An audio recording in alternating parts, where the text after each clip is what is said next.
कानून व्यवस्था को लेकर आज कैबिनेट मंत्री सतीश महाना ने पुलिस अधिकारियों के साथ एक बैठक की। सर्किट हाउस में हुई इस बैठक में मंत्री महाना ने अपराधियों पर प्रहार और जनता से व्यवहार की रणनीति पर काम करने के निर्देश दिए। पुलिस कमिश्नर और अन्य पुलिस अधिकारियों को उन्होंने यातायात व्यवस्था पर काम करने की बात कही। साइबर क्राइम पर कार्यवाही के निर्देश दिए। बैठक के दौरान कमिश्नर असीम अरुण ने कोरोना काल के दौरान पुलिस की कार्यशैली को बयां किया। संवाददाता दिलशाद खान की खास रिपोर्ट, MDTV न्यूज कानपुर। लेकिन जब उसको देखा तो उनकी वीडियो को देखा, कानपुर को उसको पहले यस सर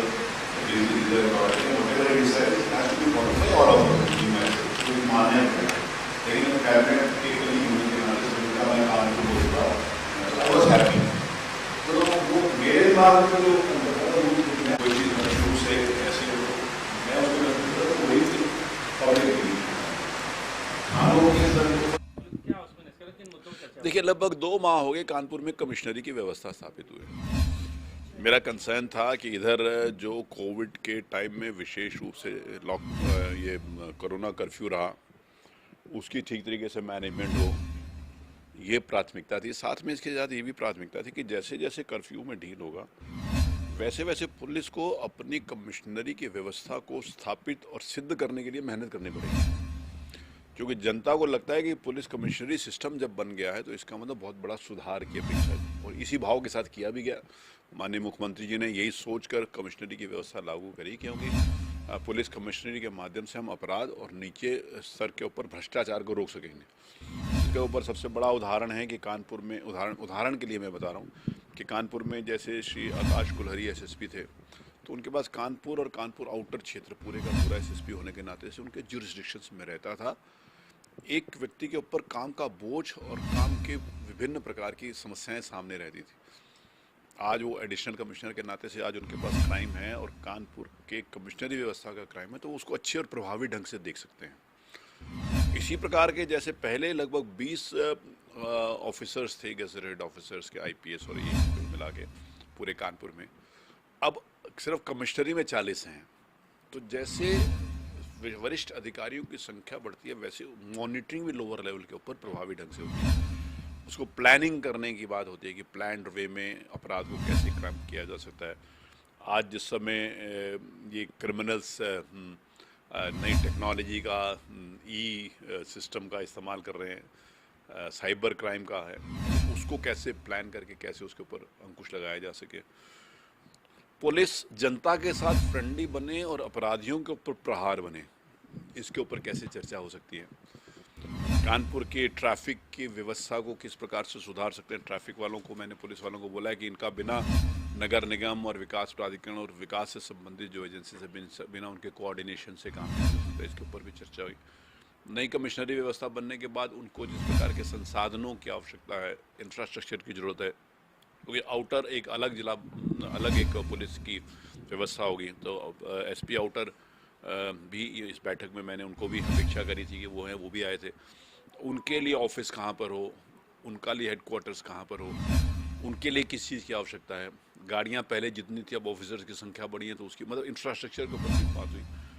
तो कुल मिलाकर पुलिस कमिश्नरी की व्यवस्था होने के बाद पुलिस कमिश्नर के लागू करने की जो मंशा मुख्यमंत्री जी की थी, वो प्रभावी ढंग से ज़मीन के ऊपर कार्य रूप में परिणित हो सके। अपराधियों के ऊपर प्रहार और आम व्यक्ति के साथ व्यवहार, इस प्रकार का, इसकी मैंने आज समीक्षा करी है।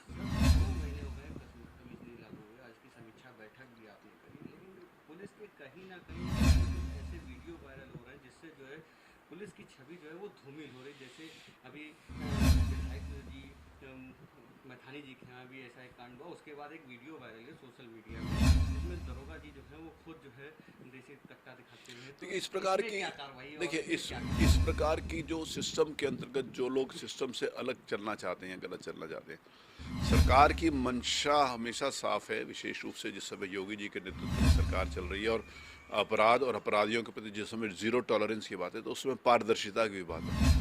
इस प्रकार के जिन्होंने ये बात, ये मेरे समक्ष में भी बात आई थी, मैंने पुलिस कमिश्नर से बात भी करी थी, इस प्रकार का जिन्होंने कोई अपना नंबर बढ़ाने के लिए काम किया उनको एक पॉजिटिव सेंस में नहीं लिया गया, बल्कि उनको एक नेगेटिव सेंस में लिया गया और उनके खिलाफ भी कार्रवाई होगी। सर, सरकार लगातार कानून व्यवस्था को सुधारने की बात कर रही है, कमिश्नरेट लागू हो गया, लेकिन लगातार कई ऐसे मामले हो चुके। कल ही एक ऐसा मामला हुआ जिसमें एक छात्रा ने एक थाने में तहरीर दी, उसके बाद उसकी हत्या कर दी जाती है। तो जो दावे हैं अधिकारियों के वो सिर्फ कागजों पर हैं, सरकार को भी गुमराह कर रहे हैं और आम जनता को भी। तो ऐसे जो अधिकारी उन पर क्या कार्रवाई उस होगी? पे मैंने मेरी जानकारी में आया है कि कल जो घटना हुई है वो लड़की वाली, वो उसमें मैंने इनको बोला है कि उससे संबंध और संपर्क में जितने भी लोग हों, उसके पोस्टमार्टम की रिपोर्ट भी आज आने की उम्मीद है, कि सारी चीज़ें बात करके देखिए अपराधी के ऊपर मैंने कहा कि प्रभावी ढंग से उसके ऊपर प्रहार हो सके।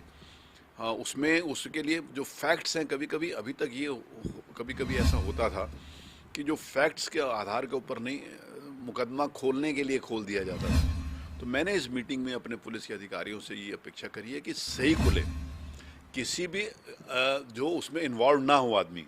कभी कभी ऐसा होता है कि अगर गलत आदमी को इन्वॉल्व कर देते हैं तो जो सही जिसने अपराध किया होता है उसके हौसले बढ़ जाते हैं कि मेरे को अपराध करने के बाद भी मेरे तक पुलिस नहीं पहुंच सकी, तो उससे और ज़्यादा नुकसान होता है।